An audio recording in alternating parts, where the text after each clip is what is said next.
right now.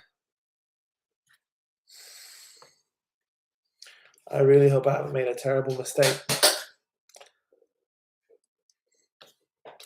Let's see if I can set my live here and we can send it through. Hey Liam, how you going? I'm going to be talking about the negative gearing changes, the alleged negative gearing changes, as well as the Socceroos. We are very close to a World Cup, as you know. If you do like the stream, please don't forget to follow, to like and subscribe, share the live. It really does help. I hope everybody is doing really well today.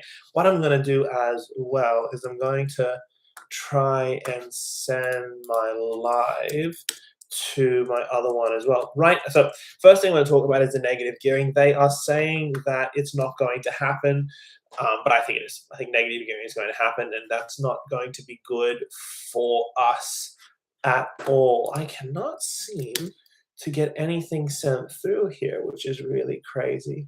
Not absolutely nothing. Let's see if I can send it through this way. There's always a way. Here we go. Boom. So I'm still getting there one way or another. I'm going to talk about negative gearing. I'm going to talk about the Socceroos. I'm going to talk about the Australian economy. Like and subscribe if you're in Australia. And if you're not, that's cool as well. Just waiting for this to get sent through. Here we go.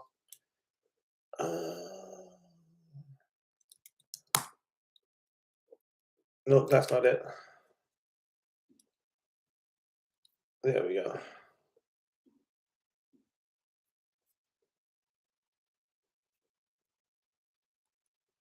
Hold on a second here. I think we got it. There we go.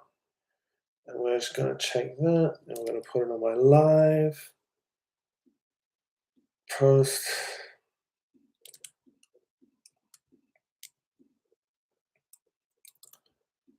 I am live talking about new negative gearing, the Aussie economy, and Socceroos. Okay, so what do we know? So right now there are these still proposed / alleged reforms ahead of the 2026 federal budget, but the broad direction being reported is negative gearing is going to be applied wholesale. There's a lot of talk that it's going to be grandfathered. It's that current properties are going to be grandfathered. That is not going to happen. So that's what I've heard from a few accountants at my work. So whether you own a property or not, or an investment, what's going to happen is you're going to be affected by these new negative gearing laws. So just be aware of that. So that's the first thing that we know. So negative gearing, existing investors are not going to be grandfathered. The 50% capital gains tax discounts are going to be reduced or changed, and that's what we know so far. For ordinary Australians, here's what that would likely mean in plain English. Firstly, so we'll talk about what negative gearing is currently. So with negative gearing is you have an investment property and it costs you more than it earns. You make a paper loss. You deduct that loss from your taxable income. So let's say you earn a salary of $120,000 a year. Your investment property loses 15K a year after interest and costs. You pay for the mortgage, you pay for repairs, you pay for external stuff. The tax office treats your income more like 105. So again, let's say you earn an income of 120K, you have an investment property that you're renting out, your investment property loses 15K a year because you're spending on the mortgage, on the repairs, that sort of stuff. The tax office, the ATO, will treat your income more like 105K, and that lowers your tax bill. That's how negative gearing works. A lot of investors accept short-term losses because they expect house prices to rise, rents to rise, and debt to inflate away over time. What the alleged changes appear to do is the reporting suggests that existing properties may lose negative gearing access for new buyers, meaning if you buy an old apartment or a house, there'll be no negative gearing.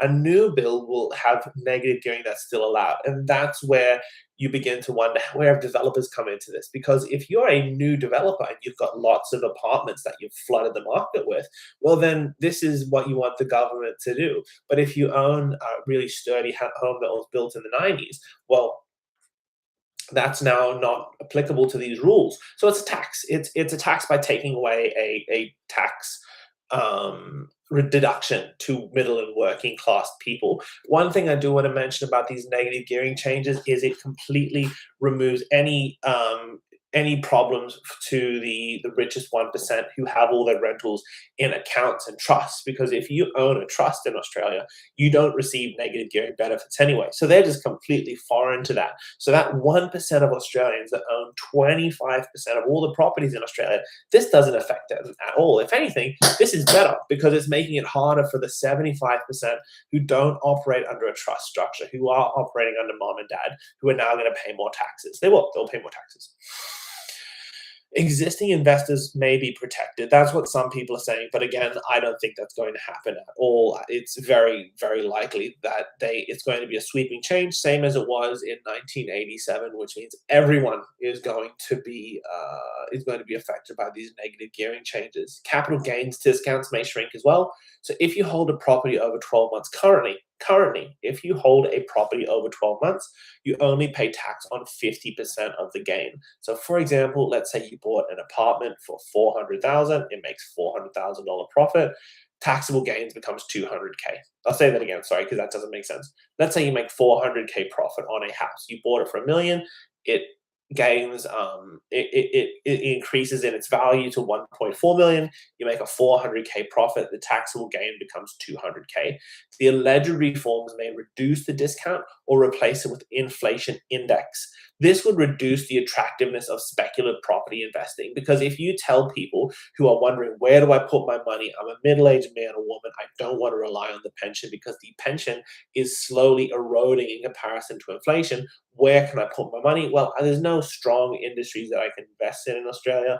I'm not familiar with stocks, so I don't really know what to do. I don't have a self-managed super fund. I'll do what every Australian's done since 1985. I'll put my money into property. Well, hey, Paran, how you going? Um, maybe I can invite Paran into this one because he's a real estate agent.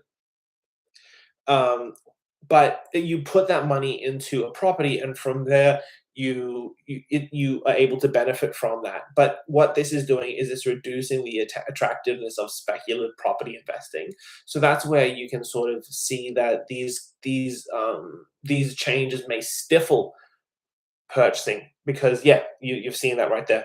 So what this means for property investors: smaller investors get hit hardest. The classic Aussie strategy has been buy older unit houses, run at a loss, claim deductions, and wait for capital growth. That model becomes weaker if you cannot negatively gear established homes and the CGT discount shrinks, pardon me. This mainly affects middle income investors, mom and dad investors, and rent investors, which is a large part of the country. So new builds become the new battlefield, and I'm not a big fan of new builds. You hear so many scary stories. Not only that, but new builds now are smaller than ever. The average new build, I think, in New South Wales is like 300 square meters, so incredibly tiny. Uh, the builders and developers probably benefit because investors will rush towards off-the-plan apartments, house and land packages, and new townhouses, which are absorbently expensive. It's incredibly expensive to build in Australia right now. So the government likely wants to redirect investor money into creating supply rather than bidding up existing homes. That is the political logic behind the proposal. That's what is being said. People are not going to go and get off the plan apartments or house and land packages any more than they already are, primarily because the size of land that you're getting in Sydney is so incredibly tiny, or Australia in general. So what happens to house prices? Probably not a collapse. More likely is there's slower growth in investor-heavy suburbs, weaker demand for older apartments, stronger demand for new developments. Don't think so. Sydney and Melbourne, and maybe I'm wrong. Let me know if you think. Do you think this is going to lead to some renaissance with thanks for the love boat? Do you think this is going to lead to some renaissance in the Australian housing market? I don't think so. I think that there's nothing new that's been done. What's going to happen is Australians are just not going to have money to invest in an investment property. They're just going to hold on to their money. Maybe they might spend it on other things. Let me know what you really do think. But yeah, more likely slower growth in investor-heavy suburbs. So you can see investor-heavy suburbs like apartments where you can get a good one. Cronulla, you can get good quality apartments. Ryde, Campbelltown, kind of to an extent. Oh, you can get what is interaction insights? Introduce yourself. So what is this?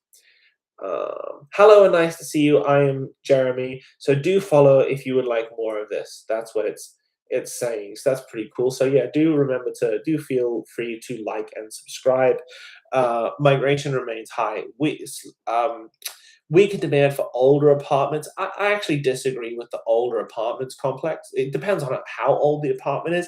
If you're looking at an apartment built in the 70s or 80s, that's usually good quality and structurally quite solid. So I don't think that that will be affected. But if you're looking at homes from the 90s onwards, that's when you really begin to notice it. Thank you for the love, Isla. That's when you really begin to notice a tremendous drop in demand for that sort of property because the strata is incredibly high, the rent is incredibly low, and it's still expensive. It's still very expensive to what you're looking at. So Sydney and Melbourne investor markets could soften somewhat. Well, Melbourne can't soften any more than it already is softening. So that's just hitting rock bottom. But migration remains high, which is what they're going to do. Supply remains tight. Construction remains expensive. So housing shortages still exist. And this was never about solving any of the housing problem. It was just a way to bring in more money. So what happens to rent? This is where the argument becomes fierce. Critics say less investor demand equals fewer tenants equals rent rise. I got into a big argument with a guy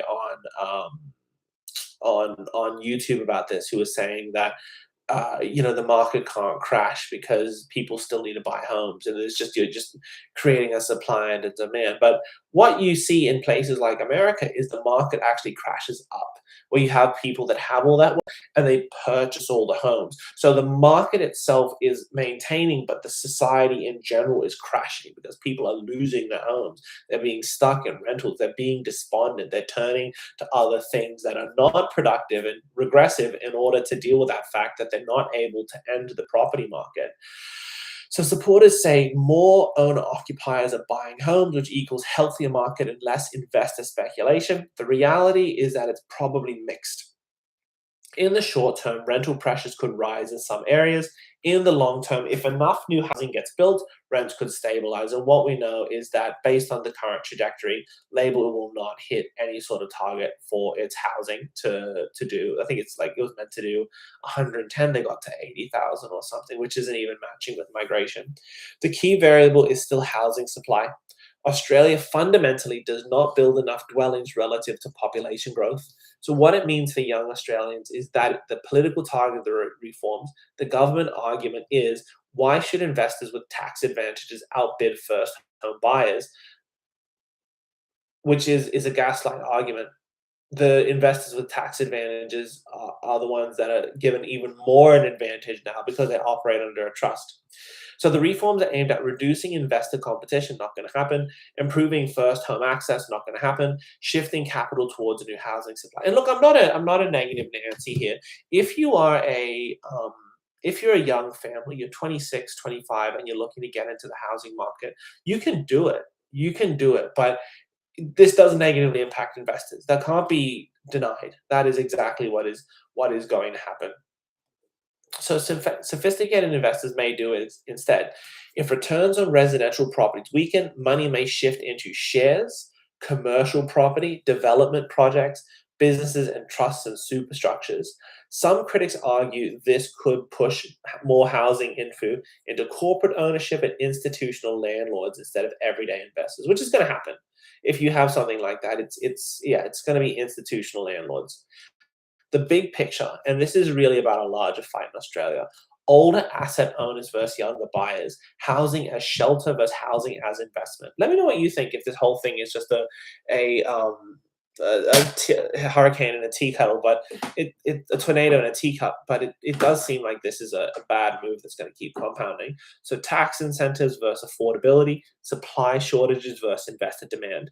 The government appears to believe the current system overly rewards leveraged property speculation and worsens intergenerational inequality. This is a weird intergenerational inequality.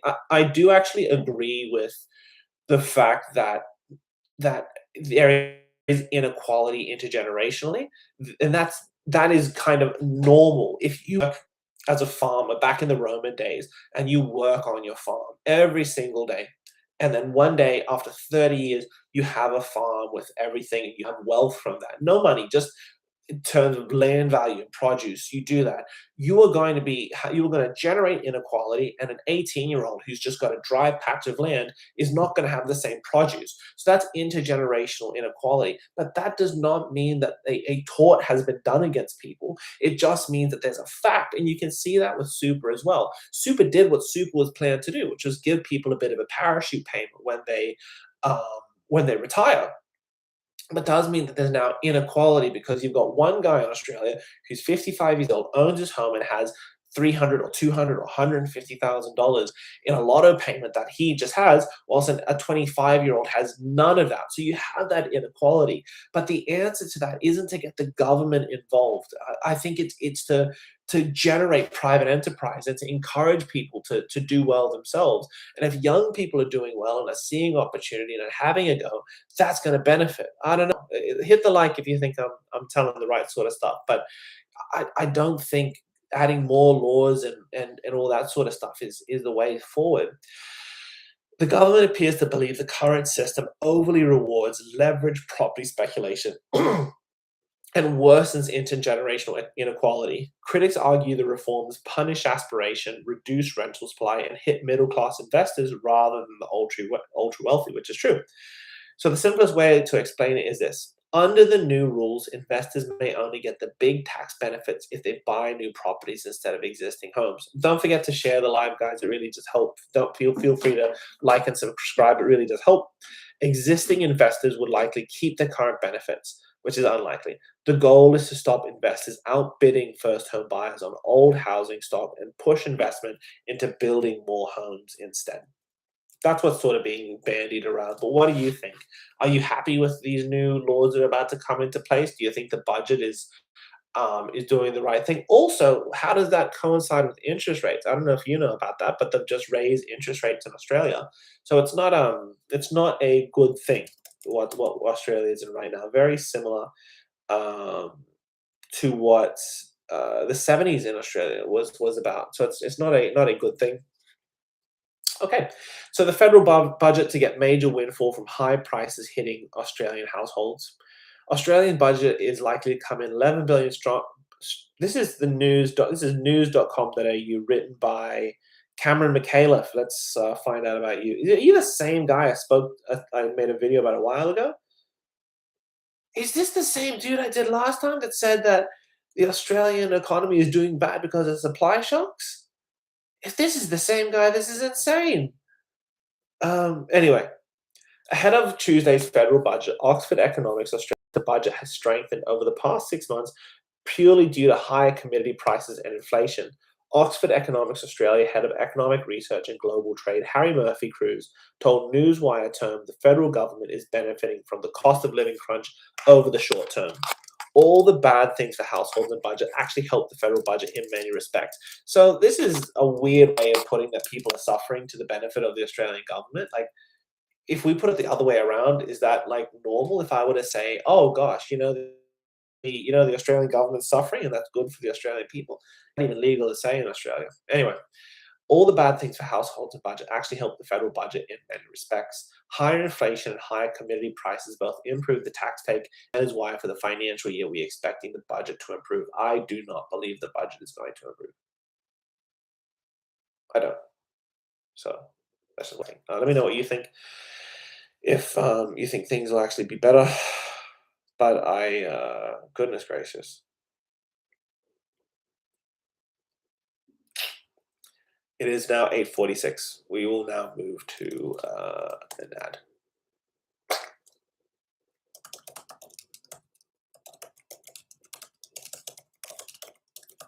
Hey, Nalai, thanks for the love. People say confidence comes from within, but they notice the shoes first. You can never wear a clean fit, have the watch, have the haircut. But if the shoe doesn't fit, oh, I have to wear the mask. But the whole outfit dies. These aren't just sneakers. They're the pair you wear when you want people to remember you. Lightweight, comfortable, built for every day, and they go with literally everything. The crazy thing, once you wear them out, everybody suddenly asks where you got them. Stop wearing forgettable shoes. Tap the link. Step into something people actually notice. What do you guys think? Should I talk about the economy or should I do ads? Oh gosh. Some drinks are made to get drunk. Clean, crisp, cold. A proper gin doesn't scream for attention. It owns the room quietly. Distilled with bold botanicals, smooth enough to sip, sharp enough to remember. The best nights don't start with chaos. They start with one perfect drink. Pour better, drink slower. Make the night mean something. Chandler's Gin for the winners. Like, I don't know. Give me a product and I can do it. I gotta I gotta try and keep it a bit more laid back. Otherwise, I'm gonna lose my mind here. Holy mackerel, that was a crazy one. Holy mackerel. Let's see how we're doing here.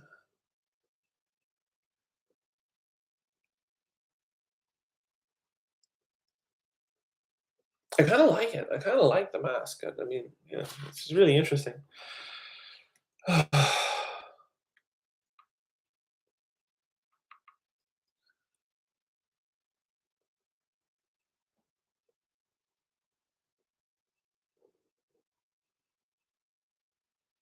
Yes, it's a bit of a crazy one. Bit of a crazy one. Hey, Chris, how you doing? So yeah, what we're seeing with this federal budget isn't a good thing. But we'll move on to. I got to stop doing the economy, guys. I got to do more about the soccer reviews because there's a World Cup approaching, and that's something to be positive about. We have a lovely team. We have a lovely team. Straight from the Socceroos on website, I'll read that through. 10 players have been added to the Combank Socceroos train-on squad for the FIFA World Cup 2026 pre-camp in Sarasota, Florida. Beautiful place. If you like Florida, hit the like.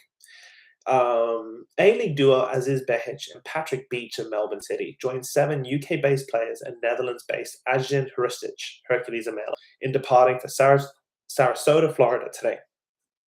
Cameron Burgess of Swansea City, Mohamed Toure of Norwich City, Nestroy Irankunda of Watford, Daniel Benny of QPR, Rafael Rodriguez of Wigan Athletic on loan from Coventry City, Alex Robertson of Cardiff City, and Joe Gauchi of Port Vale are the UK-based players. Benny and Borges Rodriguez, both Australian youth internationals, have received their maiden Combank Socceroos call-up.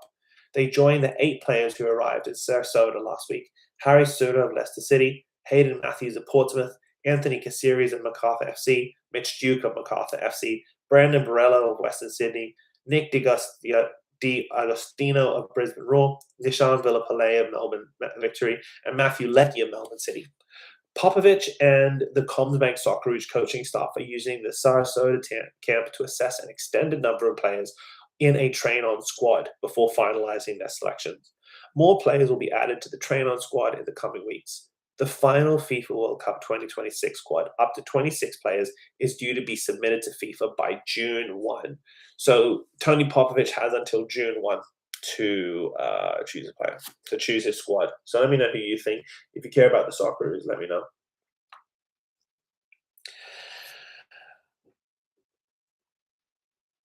More players will be added to the train-on squad. The Combank Socceroos kick off their FIFA Cup World Cup 2026 campaign against Turkey in Vancouver on June 13th.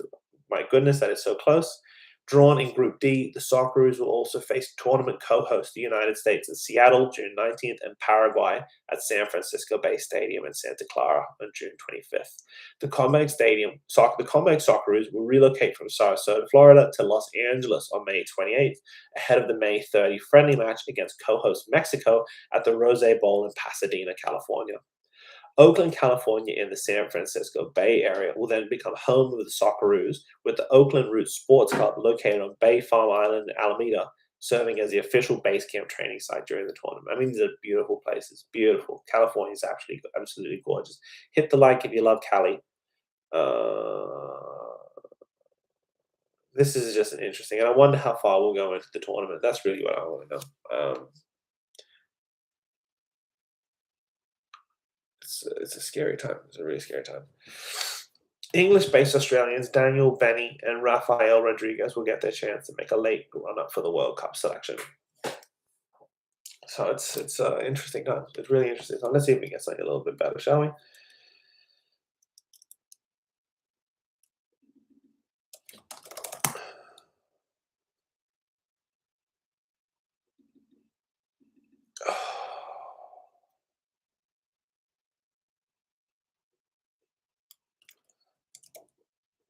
Scary stuff. Scary stuff.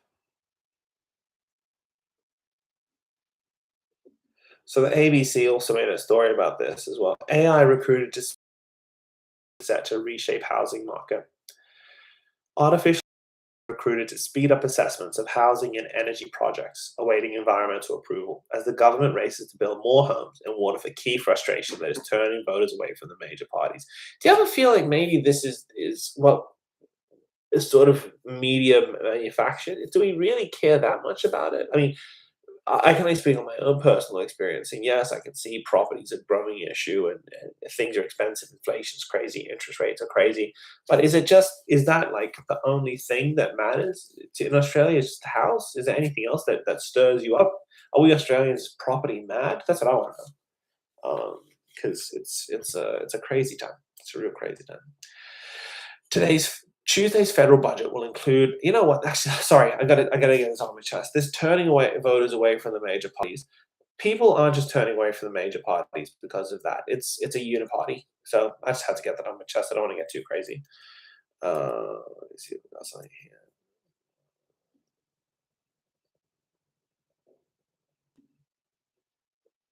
Scary, scary, scary, scary.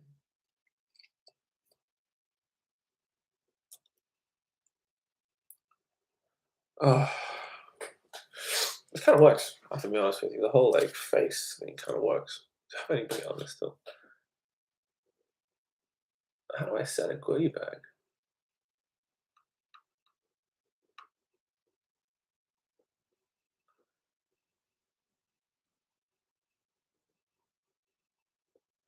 Ah,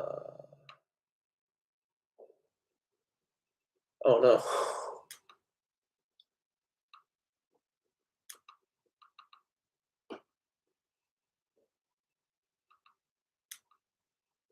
That was funny.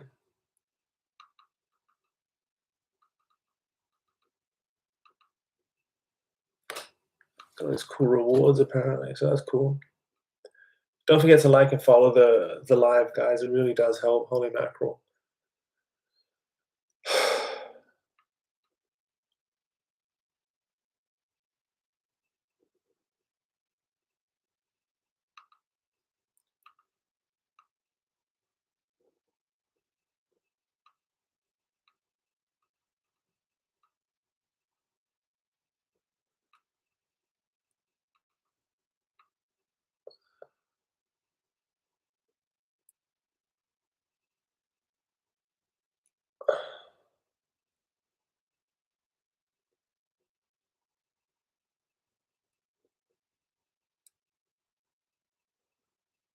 So what? I don't even know what this means. Holy mackerel. That was odd. That was really odd. All right, let's keep going. A $500 million package to implement environmental reforms laws that will pass last year also includes about 250 million to establish the National Environmental Protection Agency.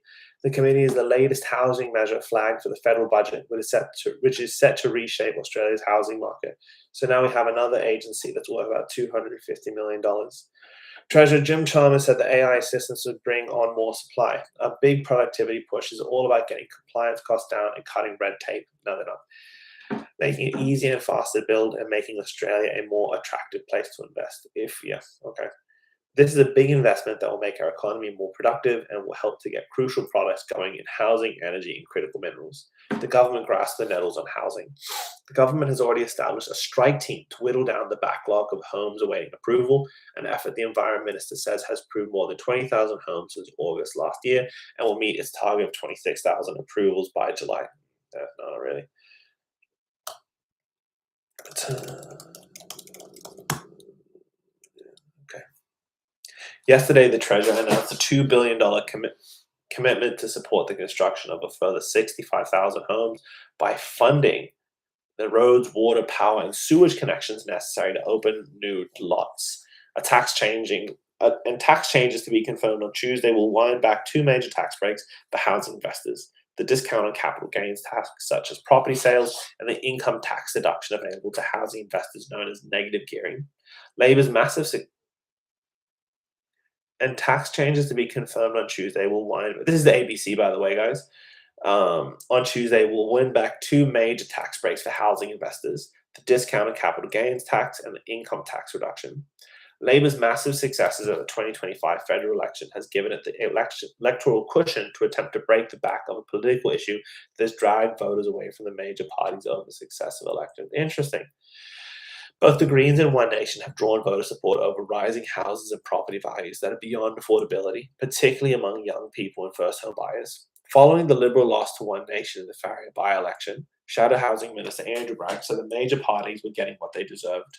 We are where we deserve to be over the last 10 years. We haven't done enough policy work.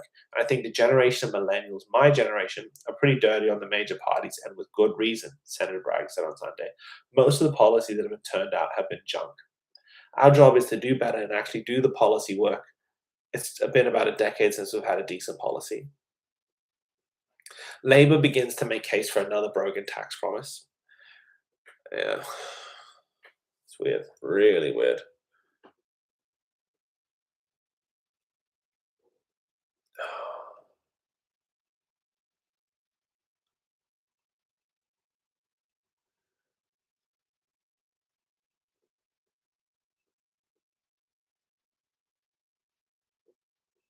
What do you guys think? I mean, it's just crazy. This is really crazy. And I think we have this concept, in the country that we're just gonna have to get the government to fix it. But I don't think they're gonna fix it at all. I think they're gonna make it harder and harder and harder. And just here's where we are. Crazy. Gosh, have I been live for 30 minutes? How long have I been on the live? I am exhausted. 32 minutes. Wow, how cool is that? But we don't need to talk about what I want to talk about. I don't have to be in such grumpy spirits. We can talk about whatever you guys want to talk about. Let me know what you think. If you think we can talk about something else, you want to talk about chocolate. Who likes chocolate? Hit the like if you like chocolate. But I just do not know.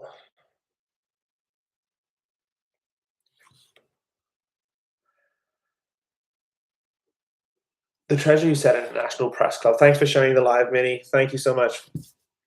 The Treasurer who said in a National Press Club address soon after the 2025 election. Actually, let me just see if I can follow you. That was really lovely, thank you. Said in a National Press Club address soon after the 2025 election that he was preparing to grasp the nettle and wear some political pain to fix the budget, has flagged that it would include changes to make the housing market and tax system fairer.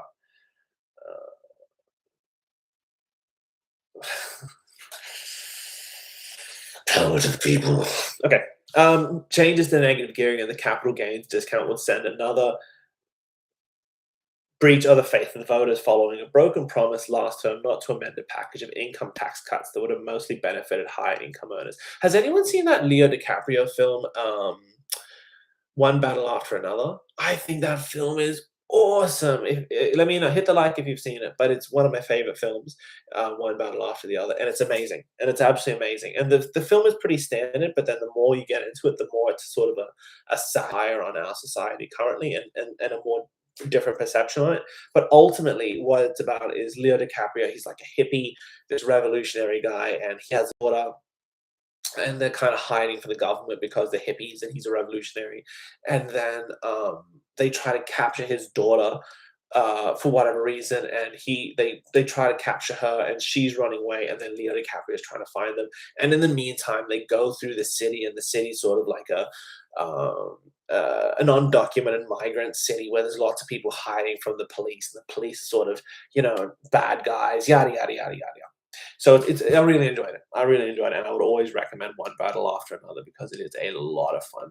Uh, Asked repeatedly on the election campaign trail whether the government would rule out changes to negative gearing or capital gains tax, Prime Minister Anthony Albanese responded with annoyance. Yes, how hard is it for the fifth time? Mr. Chalmers conceded on Sky News yesterday that Labour's election campaign focused almost exclusively on supply. The government has been accused of hiding its intentions during the most recent federal election to hit both tax perks. Well, maybe that's what they do. Maybe that's what they do. But Labour's surprise defeat at that election, the policies were set aside. Since the COVID-19 pandemic, house prices have surged, migration has swelled as borders reopened, and housing construction slowed in part due to supply chain issues, as well as this isn't in the article, but energy as well as just labor costs and all sorts of things have just skyrocketed, leading to a tightening in productivity, a tightening in an already tight market and inflaming the issues. Mr. Chalmers flagged on Sunday, and also just over-regulation. There's tons of red tape to build a home now. So it's structural. We're dealing with typical postmodernist structure where you just the more regulation you put on it, the better it's meant to be. Meant to be. I can't speak. These are facts. I'm not preempting announcements on Tuesday night, Mr. Chalmers said. Let me know if you think this is a crazy idea, or if you think that these policies will work. And we don't have to talk about the economy. We don't have to talk about the Socceroos. We can talk about really whatever you want. This chair is going to break. I have an old chair. It's got a bit of money. Oh shit! We're in danger. But that's sort of the problem that we're at right now. These are the facts. I'm not preempting announcements on Tuesday night, Mr. Chalmers said, but the housing market is not working for young people. It is locking out too many Australians, and we're not building enough homes. What do you guys think? Is this housing market thing the problem? Is that the real issue? Is it young people? Is that young people can't afford a home? Maybe young people should be paid more. Senator Bragg said it was insane to think the housing crisis could be solved with higher taxes. When you've already collapsed housing supply and you've got higher interest rates, now you've got the prospect of higher taxes in the budget. Almost every economist says more taxes is going to be bad for housing. Half the cost of a new house goes in government fees, charges, and taxes. So why the hell would you consider putting a new tax on something that is already so heavily taxed? Because the government doesn't care about the people. It really doesn't. Sorry, but yeah, that's just the truth. I wish things could be different, but that's just the way it is.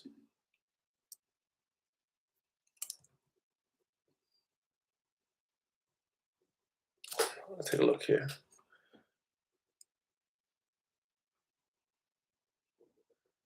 Don't forget to like and follow, guys. It really does help. I'm trying to find this right here.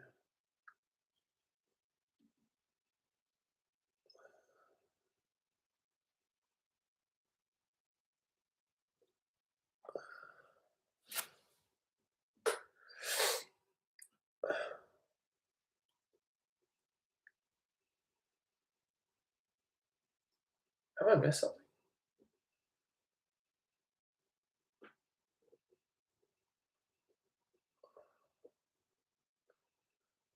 I shared it. There we go. Oh shit, man, I'm live. There you go. That's how you do it.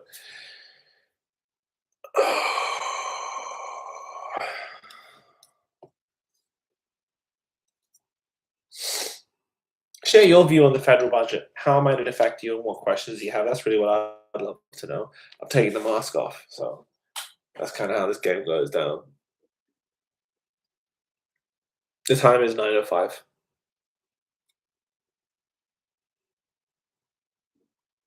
We'll talk more about the budget, but let me know if you want to talk about the budget. You want to talk about something else. We can always talk about anything that you want, really. Uh, and don't forget to like and follow and share the channel. It really does help, guys. The long sell for Labour's budget package means we know a lot about what to expect on Tuesday night.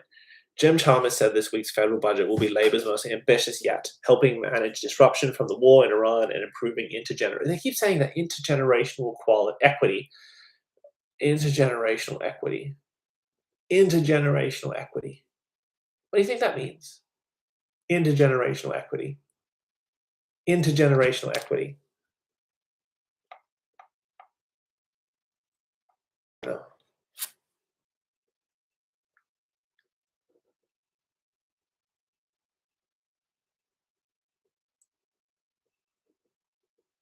Uh, anyway, guys, I'll probably grab a bite, and thanks for joining the live.